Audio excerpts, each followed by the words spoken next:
उन्हाळा सुरू झाला की आपले सनकोट सनग्लासेस बाहेर येतात. ज्यूस सेंटरच्या बाहेरची लांबच लांब रांग उन्हाळा सुरू झालाय हे दर्शवते. पण या सगळ्या गोष्टींनी खरंच आपण कूल राहतो का? तर शरीराला आतून कूल कसं ठेवायचं आणि या उन्हाळ्याचा आपल्या शरीरावर कमीत कमी परिणाम कसा होऊ द्यायचा हे सगळं सविस्तर आजच्या भागात समजून घेणार आहोत. त्यामुळे आजचा भागही शेवटपर्यंत जरूर बघा. नमस्कार, मी वैद्य तेजश्री. आरोग्यधनी आपल्या आयुर्वेदिक युट्यूब चॅनलवर तुमचं स्वागत. होळी झाली की उन्हाळ्याची खऱ्या अर्थाने सुरुवात होते. वसंत ऋतूमधून आपण ग्रीष्म ऋतूमध्ये प्रवेश करत असतो आणि आपल्या नेहमीच आपण वेगवेगळ्या भागांमधून आपल्या वेगवेगळ्या सणवारांच्या निमित्ताने त्या ऋतूची ऋतुचर्या कशी असायला पाहिजे हे बघितलेलं आहे. त्याच पद्धतीनं आता ही ग्रीष्म ऋतूची म्हणजे उन्हाळ्याची ऋतुचर्या आपली कशी असायला हवी हे आपण आजच्या भागामध्ये बघत आहोत. तर यामध्ये काय होतं, आयुर्वेदानुसार उन्हाळा म्हणजे हा ग्रीष्म ऋतू जो आहे त्यामध्ये वातावरणातली उष्णता वाढलेली असते आणि वसंत ऋतूमध्ये जो आपला कफ प्रकोप झालेला असतो, शरीरामध्ये जो कफ वाढलेला असतो तो या अतिरिक्त उष्णतेमुळे सुकायला सुरुवात होते, कमी व्हायला सुरुवात होते आणि त्याच्यामुळे कफ जेव्हा कमी होतो तेव्हा नॅचरली शरीरामध्ये वाताची वृद्धी होते, म्हणजे शरीरामध्ये वात वाढायला सुरुवात होते. हा वात दोष जेव्हा शरीरामध्ये वाढतो तो तेव्हा ही जी बाहेरची उष्णता आहे आणि शरीरात वाढलेला जो वात आहे त्याच्यामुळे शरीरात एक प्रकारे रुक्षता निर्माण होते, उष्णता निर्माण होते आणि मग त्यामुळे ही जी सगळी उष्णतेशी रिलेटेड लक्षणं आपल्याला उन्हाळ्यात दिसतात ती म्हणजे की आपल्याला थकायला होतं, काही काम करेनासं होतं, एकदम एनर्जी लवकर डाऊन होते किंवा खूप जास्त आपल्याला घाम आल्यामुळे या उष्णतेमुळे उष्माघातासारखे जे काही त्रास आहेत म्हणजे अंधारी येणं, चक्कर येणं, गरगरणं यासारख्या गोष्टी होतात. त्याच पद्धतीनं या काळामध्ये आपली पचनशक्ती ही खूप मंद झालेली असते, आपली पचवण्याची ताकद कमी झालेली असते आणि सोबतच आपले जे सगळे धातू आहेत, सप्त धातू जे आपण नेहमी बघतो त्या धातूंचं बल हे सगळ्यात कमी या ऋतूमध्ये झालेलं असतं. म्हणजे थोडक्यात आपल्या शरीराची जी इम्युनिटी आहे, आपली शरीराची कार्य करण्याची ताकद आहे ती खूप लो झालेली असते, कमी झालेली असते. त्यामुळे या काळामध्ये आपल्याला खूप शरीराला जपण्याची आवश्यकता असते. नेहमीप्रमाणेच आपल्या ऋतुचर्येमध्ये सगळ्यात पहिला घटक येतो ते म्हणजे आहार. तर या काळामध्ये आपला आहार कसा असावा? जसं आपण पाहिलंय की वात वाढलाय, रुक्षता वाढली आहे, उष्णता वाढली आहे, तर त्याला विरुद्ध गुणाचा आहार म्हणजे आपला वात कमी करणारा म्हणजे स्निग्ध गुणाचा आहार, त्यानंतर द्रवबहुल आहार म्हणजे जास्तीत जास्त लिक्विड डाएट आपल्याला या काळामध्ये ठेवायचंय, थंड गुणाचा आहार घ्यायचा आहे, स्निग्ध गुणाचा आहार घ्यायचा आहे, जो थोडासा गोडसर असेल असे पदार्थ आपल्या आहारात असायला हवे आणि सगळ्यात महत्वाचं हे सगळे पदार्थ पचायला जड नकोत, म्हणजे पचायला हलका असलेला आहार आपल्याला या काळामध्ये घ्यायचा आहे. तर तो कसा, त्याची थोडक्यात उदाहरणं बघूयात. तर जेवणामध्ये आपण जे नेहमीचं जेवण घेतो वरण भात, भाजी भाकरी, भाजी पोळी हे घेऊ शकता. मग त्यामध्ये शक्यतो गव्हाची पोळी किंवा फुलका त्याला जर तूप लावून घेतलं तर अतिउत्तम. त्यानंतर आपण जर भाकऱ्या खाणार असाल तर भाकरीमध्ये तांदळाची भाकरी, नाचणीची भाकरी, ज्वारीची भाकरी खाऊ शकतो, पण शक्यतो बाजरीची भाकरी या काळात टाळावी कारण ती थोडीशी रुक्ष आणि उष्ण असते.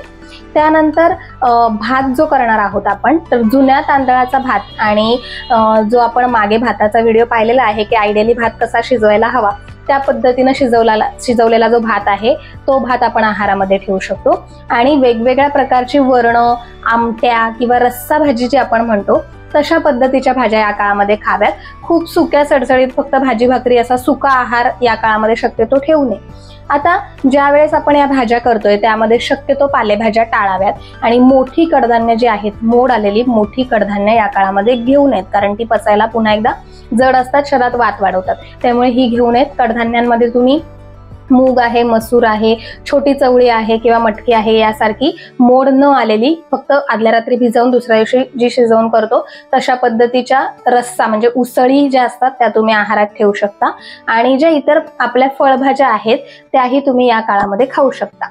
भाज्या करताना त्या शक्यतो कोरड्या नको, त्यामुळे त्यामध्ये तुम्ही रस्सा करण्यासाठी वाटण घालू शकता आणि यामध्ये वेगवेगळे गरम मसाले किंवा खूप जास्त तिखट स्पायसी असं ते न बनवता साधं माइल्ड किंवा एकदम मीडियम स्पायसी मध्ये तुम्हाला शक्यतो नारळाचं वाटण घालून आपण ज्या भाज्या बनवतो किंवा आमट्या बनवतो त्यांचा वापर या काळामध्ये करायचा आहे. कारण नारळ जो आहे तो हे जे सगळे गुण आहेत, म्हणजे नारळ हा स्निग्ध देखील आहे, गोड देखील आहे, शरीरामधला वात कमी करणारा आहे, त्यामुळे नारळाचा वापर या काळामध्ये आपण जास्तीत जास्त करायला हवा. त्याच पद्धतीनं नारळाच्या दुधापासून आपण जी सोलकढी सारखे पदार्थ बनवतो त्यांचाही वापर, किंवा अगदी ताक घ्यायचं असेल तर रोज नाही, पण ताजं घरचं गोड आणि अतिशय पातळ जे ताक असतं ते 1 वाटी या प्रमाणामध्ये दुपारच्या जेवणामध्ये तुम्ही घेऊ शकता. त्याच पद्धतीनं या काळामध्ये जे तोंडी लावणं असतं त्यामध्ये चटण्या, मिरच्या, तळलेल्या मिरच्या, खरडा, ठेचा हे सगळं न खाता ज्या वेगवेगळ्या कोशिंबिरी असतात सॅलडपासून, म्हणजे काकडी वगैरे या पदार्थांपासून आपण ज्या बनवतो, कांद्यापासून बनवतो, त्या वेगवेगळ्या कोशिंबिरींचा वापर करू शकता. किंवा त्याच पद्धतीनं मुरांबे जे असतात या काळामध्ये आपण बऱ्याचशा फळांचे म्हणा, आंब्याचं म्हणजे कैरीचा मुरांबा बनवतो, तर मुरांबा, साखरांबा, गुळांबा हे जे आपले पारंपरिक पदार्थ आहेत ते देखील या काळामध्ये तुम्ही आहारामध्ये ठेवू शकता. लिक्विड पदार्थ म्हणजे या काळामध्ये जे आपल्याला पातळ पदार्थ घ्यायचे त्यामध्ये वेगवेगळ्या खिरी आहेत, त्यांचा समावेश आपण आहारामध्ये करू शकतो. स्पेशली नारळापासून किंवा तांदळाची खीर देखील बनवली जाते. त्यानंतर गव्हाच्या शेवयांपासून जी खीर बनवली जाते ती देखील या काळामध्ये खाण्यासाठी अतिशय उत्तम आहे. त्यामुळे या वेगवेगळ्या खिरींचा वापर आपण करू शकतो.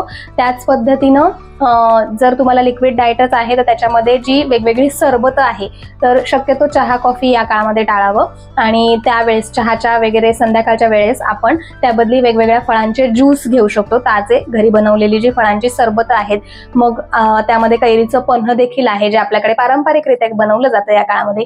लिंबू सरबत, वाळ्याचं सरबत, त्यानंतर गुलाबाचं सरबत बनवलं जातं, आवळ्याचं सरबत बनवलं जातं. ह्यासारखी जी आपली पारंपरिक सरबत आहेत ती या काळामध्ये आपण घेऊ शकतो. फळं घ्यायची झाली तर कुठली फळं, तर नेहमीप्रमाणेच आपली सीझनल आणि लोकल फळं या काळामध्ये आपल्याला घ्यायची आहेत. फळं सविस्तरपणे कशी खायची, कुणी खायची, कधी खायची, हे सगळं आपण एका वेगळ्या व्हिडिओमध्ये, फळांचा जो स्पेशली व्हिडिओ बनवला होता त्यामध्ये सांगितलेला आहे. तो व्हिडिओ पुन्हा एकदा तुम्ही जाऊन बघू शकता. तर त्या पद्धतीनं फळं या काळामध्ये आपल्याला घ्यायची आहे. त्यातल्या त्यात सीझनल जी फळं आहेत म्हणजे आपलं कलिंगड आहे, खरबूज, टरबूज, त्यानंतर काकडी किंवा जे चिबूड आपण म्हणतो ती घेऊ शकतो. त्याच पद्धतीनं सगळ्यात महत्त्वाचं म्हणजे या काळातला फळांचा राजा आपला आवडता आंबा. तर आंब्याबद्दलचाही स्पेशल व्हिडिओ वेगळा आपण केलेला आहे, तोही तुम्ही बघू शकता. तर आंब्याचंही यथेच्छ सेवन या काळामध्ये आपण करू शकतो. ड्रायफ्रुट्स जे आहेत तर त्यामध्ये खजूर, त्यानंतर अंजीर, काळ्या मनुका, जर्दाळू यांचा वापर आपण आहारामध्ये ठेवू शकतो. आपल्याला मातीच्या मडक्यामध्ये जे पाणी ठेवलं जातं त्याचा वापर या काळामध्ये करण्यासाठी अतिशय उत्तम आहे. माती ही स्वभावतः थंड असते, त्यामुळे मातीचे गुण त्या पाण्यामध्ये उतरतात. म्हणून फ्रीजचं, कूलरचं पाणी पिण्यापेक्षा मातीचं भांड्यातलं जे पाणी असतं, मडक्यातलं जे पाणी असतं ते पिण्यासाठी कधीही उत्तम. त्याच पद्धतीनं वेगवेगळी सिद्ध जलं म्हणजे वाळ्याचं पाणी, गुलाबाचं पाणी वगैरे ते पण आपण या काळामध्ये घेतलं पाहिजे, आवर्जून प्यायलं पाहिजे. आणि ते कसं बनवायचंय, त्याचे काय फायदे आहेत ह्याबद्दलचा सविस्तर व्हिडिओ सिद्ध जल संकल्पना ही आपण केलेला आहे. तो व्हिडिओ तुम्ही पुन्हा डिस्क्रिप्शन मध्ये किंवा वर आलेल्या आय बटनवर क्लिक करून पाहू शकता. त्या पद्धतीनं पाणी या काळामध्ये आपण घेऊ शकतो. सगळ्यात महत्त्वाचे 2 पदार्थ तर दूध आणि साजूक तूप. तर आपण या काळामध्ये जास्तीत जास्त दुधाचे पदार्थ किंवा दूध आपल्या आहारामध्ये असलं पाहिजे, त्याच पद्धतीनं तूपही आपल्या आहारामध्ये असलं पाहिजे. तर नेहमी आपण जे बघतो तर शक्यतो आयुर्वेदामध्ये दूध आणि तूप म्हटलं की गाईचं, देशी गाईचं दूध आणि तूप असं सांगितलेलं असतं, पण खास ग्रीष्म ऋतूमध्ये स्पेसिफिकली म्हशीच्या दुधाचं देखील वर्णन आढळतं. त्यामुळे म्हशीचं दूध जे आहे ते गाईच्या दुधापेक्षाही थंड असतं, त्यामुळे या काळामध्ये म्हशीच्या दुधाचा समावेश देखील आपण आपल्या आहारामध्ये करू शकतो. याचं वर्णन करताना असं सांगितलेलं आहे की जिथे रात्रीच्या वेळी चांदण्याचा प्रकाश पडलेला आहे, चंद्राची जिथे शीतल छाया आहे अशा ठिकाणी म्हणजे गच्चीवर वगैरे बसून जिथे चंद्राचं चांदणं पडलेलं आहे त्या थंड शीतल वातावरणामध्ये थंड केलेलं जे दूध आहे, मग गाईचं किंवा म्हशीचं दूध आहे, आणि त्या दुधापासून बनवलेले वेगवेगळे पदार्थ म्हणजे वेगवेगळ्या खिरी वगैरे जे आहेत ते या काळामध्ये खावेत असं सांगितलं जातं, जे आपल्या शरीरासाठी खूप बलदायक आणि पुष्टीदायक ठरतं. त्यामुळे अशा पद्धतीचा आहार तुम्ही या संपूर्ण उन्हाळ्याच्या काळामध्ये ठेवू शकता. त्यानंतर महत्त्वाचं येतं काय खाऊ नये. तर आतापर्यंत तुम्हाला कळालंच असेल, तर खूप जास्त तिखट, स्पायसी, आंबट, खारट असे पदार्थ जे आहेत ते आपल्याला या काळामध्ये पूर्णतः टाळायचे आहेत. त्याच पद्धतीनं शिळं अन्न, पचायला जड असलेलं अन्न, त्यानंतर चायनीज सारखे पदार्थ आहेत, जंक फूड आहे पुन्हा एकदा, किंवा फर्मेंटेड फूड प्रोडक्ट्स आहेत, म्हणजे आंबवून तयार केलेले जे पदार्थ असतात, इडली डोसा आहे, पाव आहे, वेगवेगळे बेकरीचे पदार्थ आहेत, ते आपल्याला पूर्णतः या काळामध्ये टाळायचे आहेत. त्याच पद्धतीनं लिक्विड डाएट घ्यायचंय म्हणून आपण बऱ्याचदा वेगवेगळे मिल्कशेक आहेत, फ्रूट मिल्कशेक आहेत, किंवा वेगवेगळी सॉफ्ट ड्रिंक्स असतात, त्यांचाही वापर या काळामध्ये जास्त करतो. तर ते देखील शरीरासाठी घातक असतात, त्यामुळे त्यांचा वापर या काळामध्ये करायचा नाहीये. तसंच अल्कोहोल देखील या काळामध्ये घ्यायचं नाही, दारूचा वापरही या काळामध्ये पूर्णतः टाळायचा आहे. आणि आपण दही आणि ताकही अतिप्रमाणामध्ये खात असतो, तर दही ताकाचा सेपरेट व्हिडिओ आपण केलेला आहे, त्यामध्ये तुम्ही डिटेलमध्ये बघू शकता. पण उन्हाळ्यामध्ये दही शक्यतो खाऊ नये, दही हे पूर्णतः वर्ज्य असावं, कारण दही हे थंड नाही, दही उष्ण गुणाचं आहे, त्यामुळे दही या काळामध्ये खाऊ नये. तसंच ताक देखील जे आहे ते अतिशय नियमितपणानं किंवा खूप जास्त प्रमाणामध्ये या काळामध्ये खायचं नाहीये. जसं मी मगाशी सांगितलं, थोडंसं जेवणामध्ये वाटीभर घरी बनवलेलं पातळ ताक तुम्ही घेऊ शकता. आता उन्हाळ्यामध्ये आपला विहार कसा नसावा, म्हणजे कसं वागू नये, कुठल्या गोष्टी टाळाव्यात, तर सगळ्यात पहिली महत्वाची गोष्ट आपण पाहिली की व्यायाम. तर या काळामध्ये व्यायाम आपल्याला कमी करायचा आहे, खूप जास्त प्रमाणात करायचा नाहीये. दुसरी गोष्ट म्हणजे जागरण किंवा लेट नाईट पार्टीज या काळामध्ये पूर्णतः टाळायच्या आहेत. जागरणामुळे पुन्हा एकदा वात आणि पित्त, शरीरातली रुक्षता खूप प्रमाणात वाढते, त्यामुळे जागरण या काळामध्ये करायचं नाहीये. तसंच अल्कोहोल देखील वर्ज्य आहे, त्यामुळे लेट नाईट पार्टीज, खूप जास्त जागरण या काळामध्ये करायची नाहीये. तसंच मैथून देखील या काळामध्ये कमी करावं, म्हणजे सेक्स जे आहे ते या काळामध्ये कमीत कमी करावं. त्यासोबतच उन्हामध्ये फिरणं टाळलं पाहिजे. तसंच जर उन्हात आपल्याला जाणं अपरिहार्य असेल तर उन्हापासून संरक्षण होईल यासाठीची आपण जी काही काळजी घेतो, म्हणजे सनब्लॉक, सनग्लासेस वापरतो, सनकोट किंवा स्कार्फ असेल, छत्री असेल, या सगळ्या गोष्टींचा वापर करून उन्हाचा डायरेक्ट प्रकाश म्हणजे डायरेक्ट सन एक्सपोजर आपल्या शरीरावर होणार नाही, या पद्धतीची काळजी आपल्याला घ्यायची आहे. त्यानंतर महत्वाचं येतं की आंघोळ जे आहे त्या आंघोळीमध्ये शक्यतो कोमट किंवा थंड पाण्याचा वापर करायचा आहे. त्यामध्ये वेगवेगळी सिद्ध जल, पुन्हा एकदा मग कडुनिंबाच्या पानांनी सिद्ध केलेलं, गुलाबाच्या पाकळ्यांनी सिद्ध केलेलं किंवा चंदनाने सिद्ध केलेलं जलाचा वापर तुम्ही आंघोळीसाठी करू शकता. आंघोळ झाल्यावर पुन्हा एकदा वेगवेगळ्या अत्तरांचा वापर तुम्ही करू शकता. तसंच जी फुलं आहेत, म्हणजे या काळामध्ये जी सुगंधी फुलं निर्माण होतात, निसर्गतः आपल्याला जी फुलं मिळतात, तर त्यामध्ये सगळ्यात महत्वाचा आहे तो म्हणजे मोगरा. तर मोगऱ्याचा आणि या इतर सुगंधित फुलांचा वापर देखील आपल्याला या काळामध्ये करायचा आहे. तो कसा, तर या फुलांच्या सुगंधांमुळे किंवा स्पर्शामुळे आपल्या आजूबाजूचं वातावरण जे आहे, मुख्यतः आपलं मन जे आहे ते आल्हाददायक आणि शांत राहण्यासाठी मदत होते.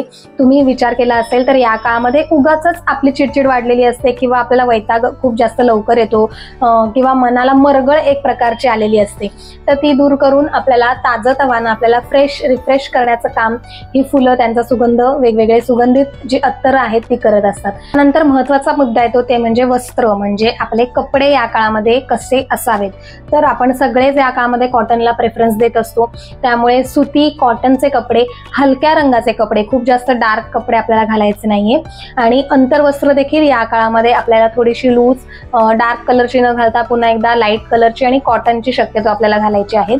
ज्या वेळेस आपण जीन्स आहे किंवा अतिशय टाईट लेगिन्स आहे, जेगिन्स आहे यांचा वापर किंवा जाड अशा कपड्यांचा वापर करतो, घट्ट कपड्यांचा वापर करतो, त्यावेळेस हे कपडे आणि आपली जी त्वचा आहे त्याच्यामध्ये घाम साठायला सुरुवात होते आणि त्यामुळे त्या घर्षणामुळे तेथे स्किन रॅशेस येणं किंवा फंगल इन्फेक्शन सारख्या तक्रारी ज्या स्किनवर होतात ते या काळामध्ये आपल्याला वाढताना यामुळे दिसत असतात.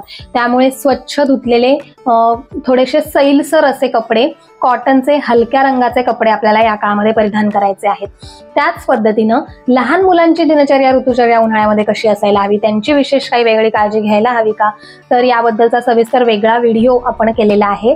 त्याच प्रकारे या काळामध्ये एक परंपरा आपल्याकडे जपली जाते, शीतळ शिमगा नावाची, जी लहान मुलांमध्ये केली जाते, त्याचंही सविस्तर वर्णन करणारा एक सेपरेट व्हिडिओ आपण केलेला आहे.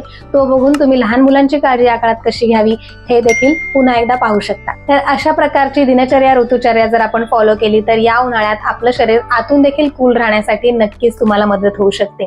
हा उन्हाळा तुम्हाला आरोग्यदायी जावो या शुभेच्छा. भेटूया पुढच्या व्हिडिओमध्ये एका नवीन आयुर्वेदिक संकल्पनेसह. तोपर्यंत निरोगी राहा, आयुर्वेद अंगीकारा. नमस्कार.